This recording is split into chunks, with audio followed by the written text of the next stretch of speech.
हरिश्चंद्र के कहानी रहे हैरानी बनल हिंदी बोलत राजा आपका मन नहीं लग रहा है। नहीं बिकूंगी मेरे लड़का है मैं एकरा के मारी त ना इनार में आधा देह लटका दे इनका के टंगल रहे 20 मिनट सका के मर जा सका के मर जैते उल्टा क के सरसों भर दी। बीके खातिर राजा रानी बेटा रोहित के लेके चलल। अरे है कोई खरीदार? खरीदार हम तीनों प्राणी बिकने के लिए आए हैं। धर्म सत्य धर्म कह रहे हैं।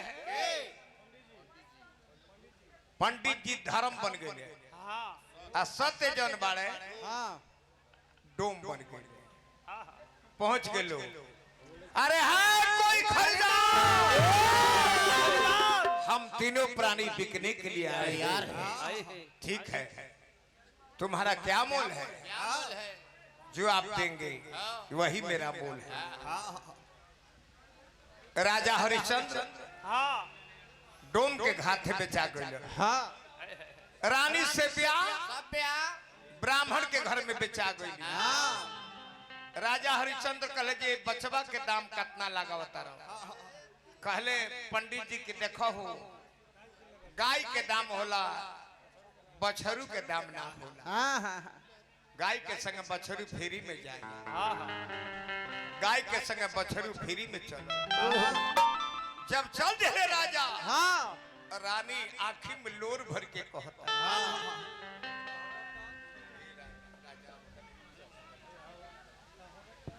ए स्वामी जी हम तो अपन बबुआ के देख के जियब बाकी आप तो हमरा के छोड़ के जातनी आप के करा के देख के जियब। हम तो अपना बबुआ रोहित कुमार के देख के जियब उनके पसार सवेरे के दिन कटे बाकी ए स्वामी जी आप कैसे जियब? तनी ठहरी हमार सूरत देख ली आपसे इतनी निवेदन बटे हमारा के तनी अपन सूरत देखने दिए स्वामी जी। प्राणेश्वरी चिंता मत करो दुख की घड़ी है। तुम अपने पुत्र रोहित कुमार को संभाल कर रखना। सेव्या कहतर की ठहरी तनी देख ली अरे सुरतिया फिर कहिया होई मुलाकातिया।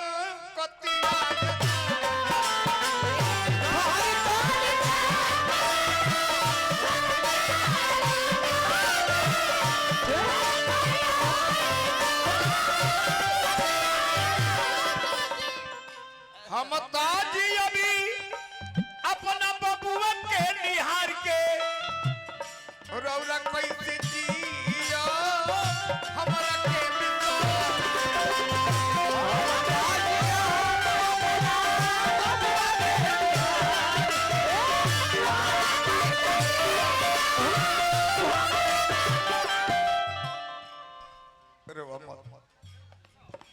रो मत दुख के समय है एकरा से पूछबी कुशलतिया राजा जी एकरा से पूछबी कुशलतिया राजा जी फिर कहिया होई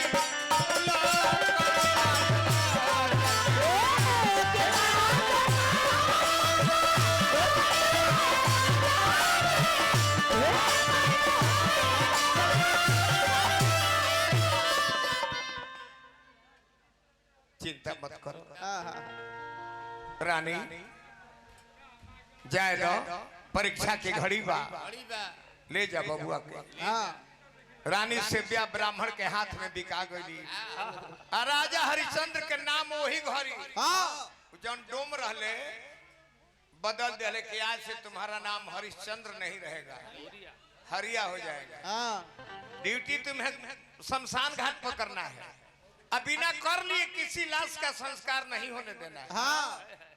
राजा हरिश्चंद्र शमशान घाट पर नौकरी करे लगे। एने विश्वामित्र के जाके इंद्र धमकावले डरवावले कि मुनि जी आप तो परीक्षा में फेल करने गए थे, राजा तो फर्स्ट मार दिया, अब तो चुनाव में हारूंगा, छठा इंद्र का उपाधि राजा हरिश्चंद्र को मिलेगा। जाओ किसी तरह से फेल करो। विश्वामित्र कहले जी ना, अबे से बड़ कठिन परीक्षा हमरा से ना ले। आय हाय हाय, अरे हरिया हो गईले, हे राजा हरिया हो गईले, तो कहले डोमावा घर नौकरिया राजा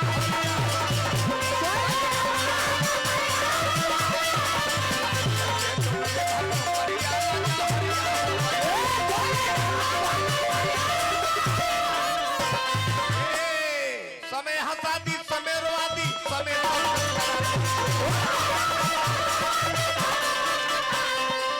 राजपाट सब छूट गई, तो छूटले राजपाट राजधानिया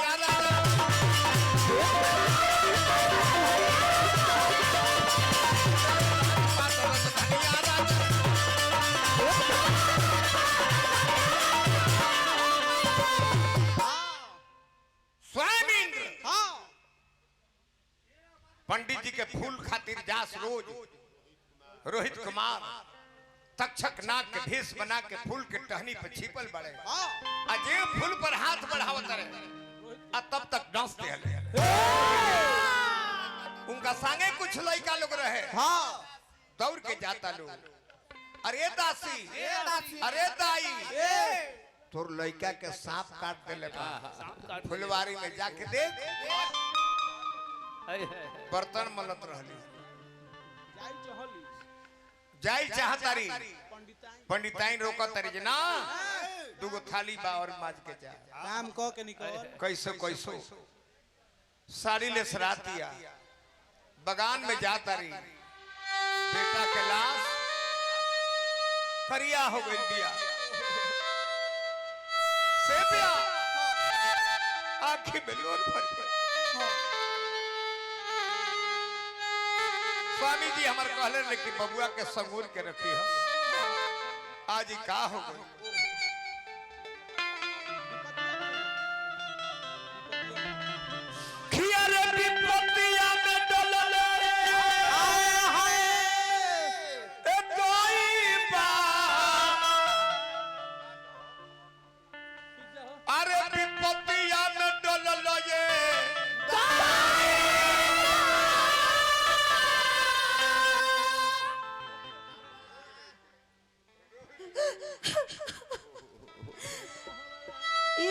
विपद में डाल देला हमरा के, हम अपन बबुआ के लाश लेके हम अपन स्वामी जी से का जवाब दे।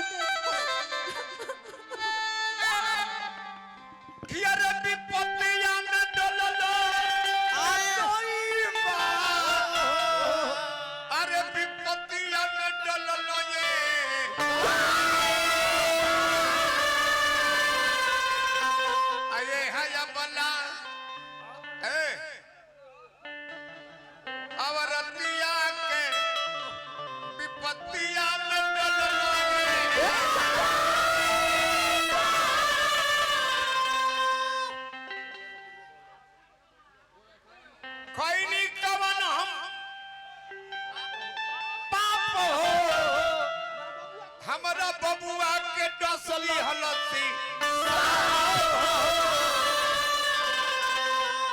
अब बिसरत नहीं खे सुरतिया, अरे विपतिया में डल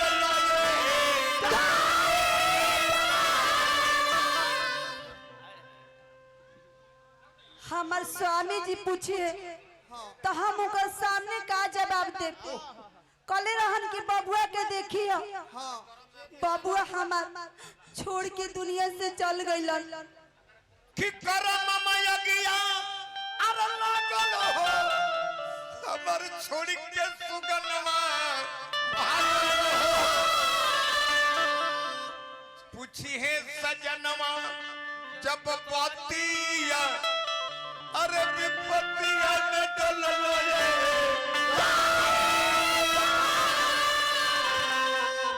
शमशान घाट पर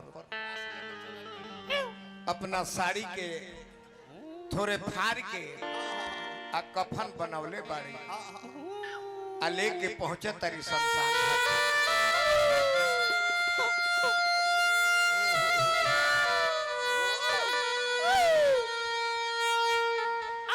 शमशान घाट पर रात के समय राजा हरिश्चंद्र डोम बन के ड्यूटी करता रहे। होशियार खबरदार, बिना कर दिए कोई भी इस घाट पर संस्कार नहीं कर सकता है। राजा हरिश्चंद्र लाशन के जरावला के धुआं से उनकर चेहरा करिया हो गइल बा, लौकता त केवल दांत। रानी भी नहीं पहचान।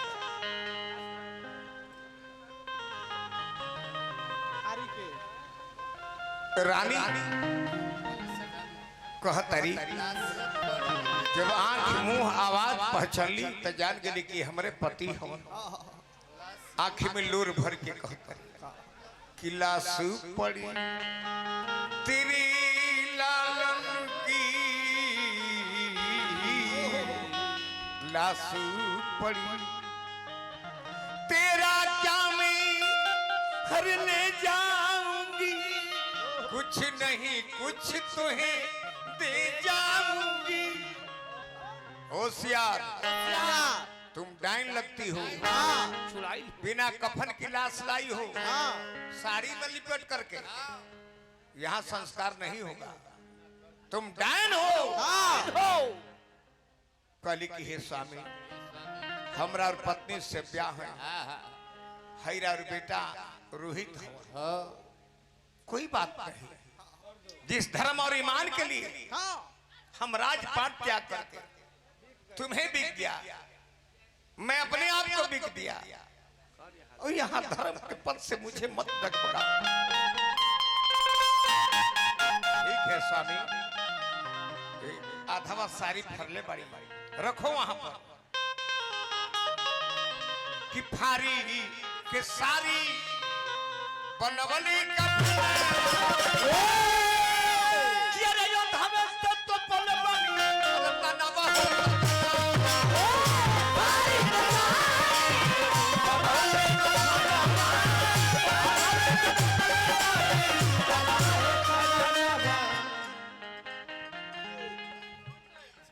अगर हम कफन देता नहीं, कर देता नहीं,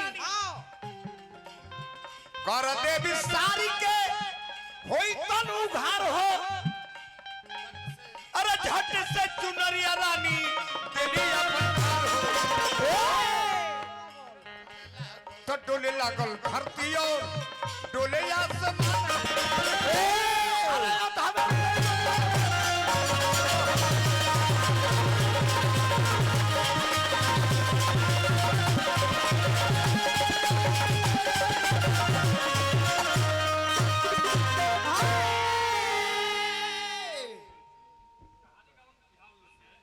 भाई शिव कुमार जी बहुत रुपया पुरस्कार देनी। एजे से कथा रोकी जा। भगवान श्री हरि नारायण चंद्र के कथा सुनावत है रुबा, बहुत अच्छा। बबुआ रोहित कुमार जी गइल, नारायण जी के आशीर्वाद पवलो।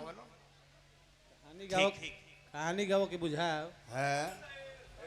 लबनी के लब लब है काम गड़बड़ा था। रह जाए चंदन बाबू, डॉक्टर पी कुमार पैथलाइक डायग्नोस्टिक के सौजन्य से पुरस्कार मिला। आधुनिक यंत्रों द्वारा चेक किया जाता है। राउत फरमाइश पूर्ण हुई।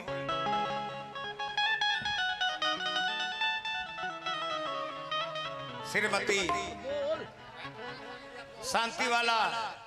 शांतिवाला राय जी जो शिक्षिका बानी, पुरस्कार देनी। शांतिवाला जी के बार बार नमस्कार। राउर पढ़ावल लड़का लोग IAS IPS बनस।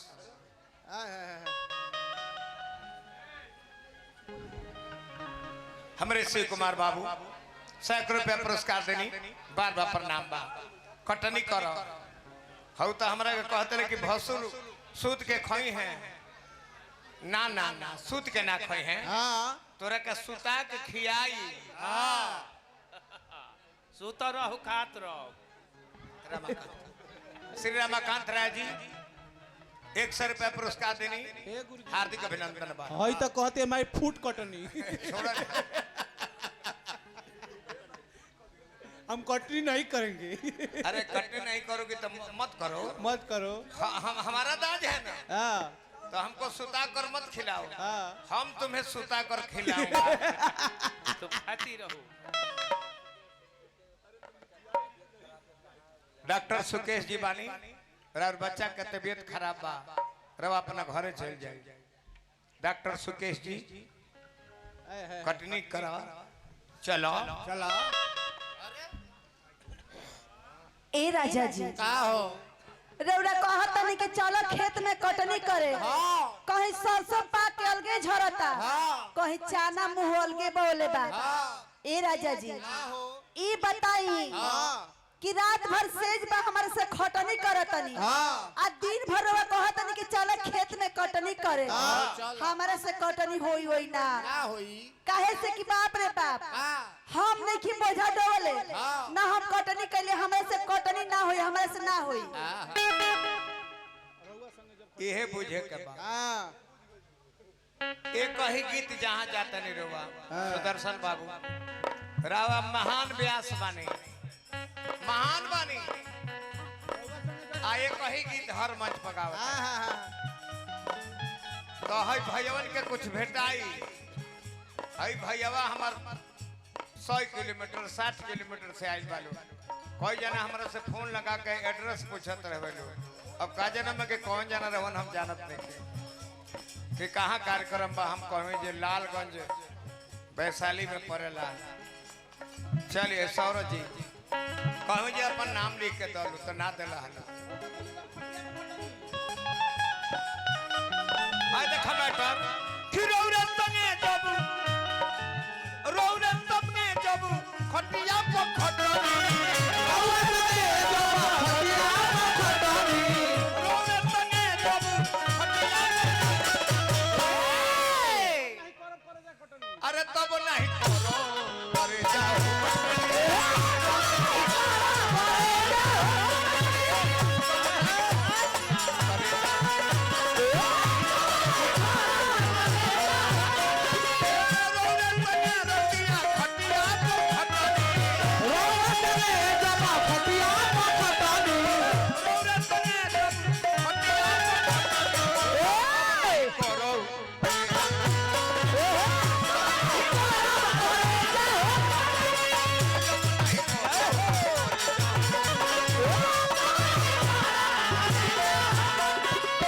पुरस्कार भाई हमरा के देनी जेकर नाम आज 5वीं बार पुरस्कार देले बने नेवरे मान बाबा बोल दिए हम सुन ले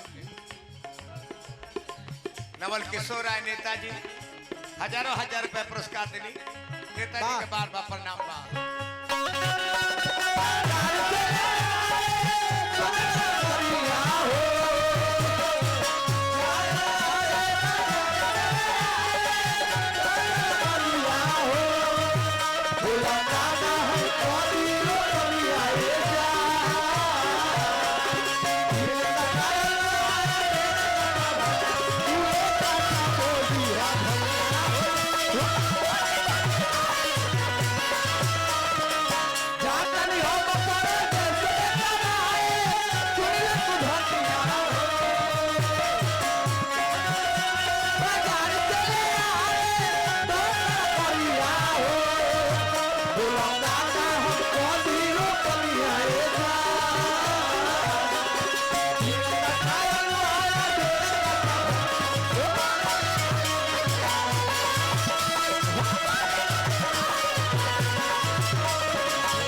हाय हाय हाय हमरा राजा ब्लड बैंक नेताजी बहुत बहुत सत्येंद्र भाई के बहुत रुपया पुरस्कार हार्दिक अभिनंदन शुभकामना पूरे पूरे टूटत अब हिल मोर हो एक लगल रोरा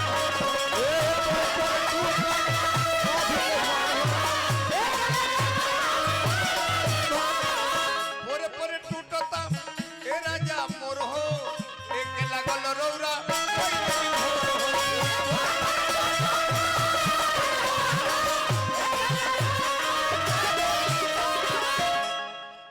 अरे वाह सत्येंद्र भाई राजा ब्लड बैंक हजारों रुपया पुरस्कार देनी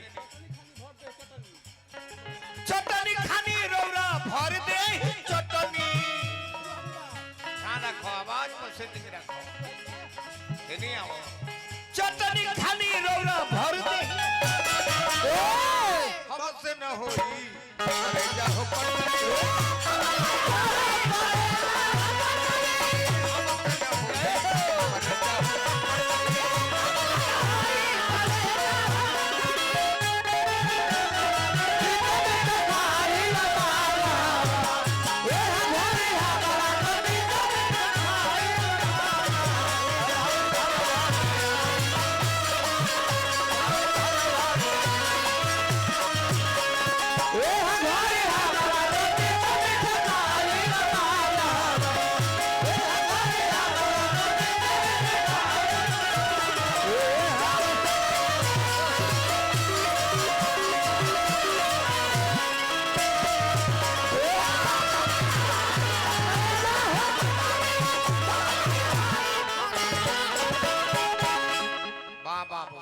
सत्येंद्र बाबू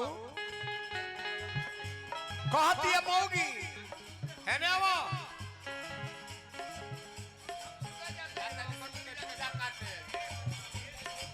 ए राजा जी रउरा हमरा के परेशान क के रखले बानी ई बताई कि रात दिन हम रउरे के सेवा में रहतनी और वो कहतनी कि चलो कटनी करे हमसे कटनी ना हुई हम जातनी आज सूते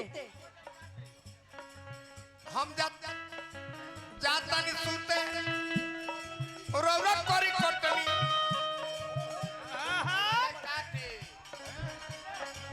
कोकरी ने डाल अभी ले फाटे कोकरी नियर हम जाता नहीं सूते रौरा जाई काटे कोकरी नहीं आने अबही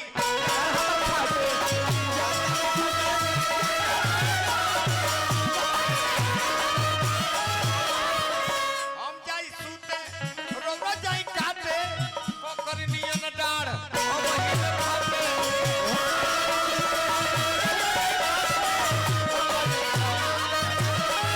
कोकरी नहीं डाड़ हमार अबही ले फाटा था भाई सत्येंद्र जी ब्लड बैंक के माध्यम से पुरस्कार देनी हाँ रात भर रहूंगा जब सीना हमरा से होई हमरा से होई भाई फतेह प्रकाश शुक्ला जी 100 रुपया पुरस्कार देनी बार बार प्रणाम हार्दिक अभिनंदन शुभकामना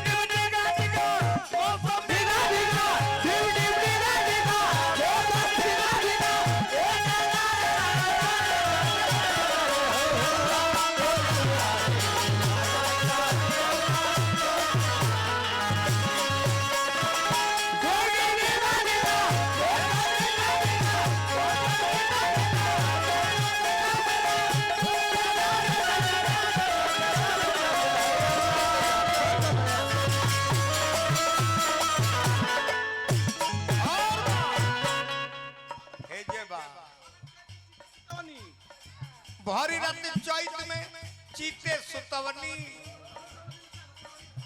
सजन संग दिले साथ सबरे पुरवनी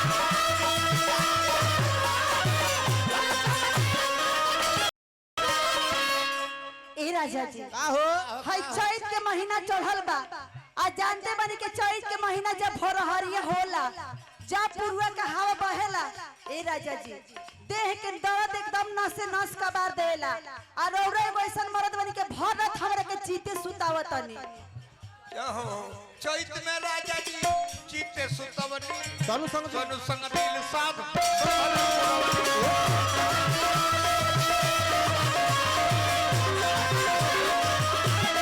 हमारे राजा जी सत्येंद्र बाबू ब्लड बैंक बहुत बहुत रुपया पुरस्कार देनी ते चितना सुतबे कुंवर कमल बासरोगा ये को मेरी ना हटानी कुंवर कमल बासरोगा ये को मेरी ना ओए तब नहीं न हो